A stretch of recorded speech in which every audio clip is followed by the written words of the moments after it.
3 kişi gidecektik.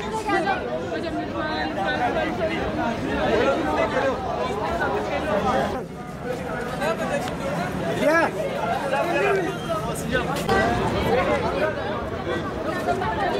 Altı uygun. Başladı. Herkes çök kapatısını yapsın ve sarsıntı bitene kadar o şekilde bekleyelim.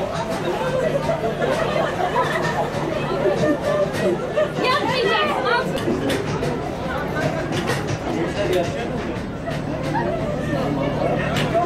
Evet, sarsıntı bittikten sonra evi tahliye etmeden önce gazı kapat. Daha sonra evi tahliye ederken bir kişi afet çantasını alıyor ve acil durum toplanma alanları. Bu merdivenden gelecek. Gençler, gençler siz buraya gelin. Gördüğümüz simülasyon tırı, deprem simülasyon tırı, bu tır Ankara'dan, AFADEM'den geldi. Afet ve Acil Durum Yönetim Başkanlığı gönderdi. Burada okullardan öğrenciler bir program dahilinde geliyorlar.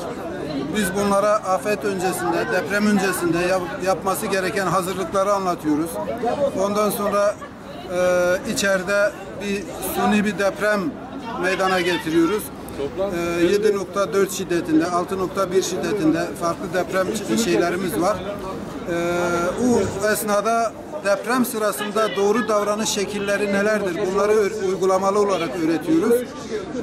Uyguladıktan sonra depremde sarsıntı geçtikten sonra ne yapacaklarını, yani evvela çök, kapan, tutun yaptıklarını, daha sonra kalkıp işte gaz vanasını, eğer gaz sızıntısı yoksa elektrik şartelini, su vanasını, doğal gaz vanasını, bunları kapattırıyoruz uygulamalı bir şekilde. Ondan sonra önceden belirlenen açık alana, buluşma yerine gönderiyoruz.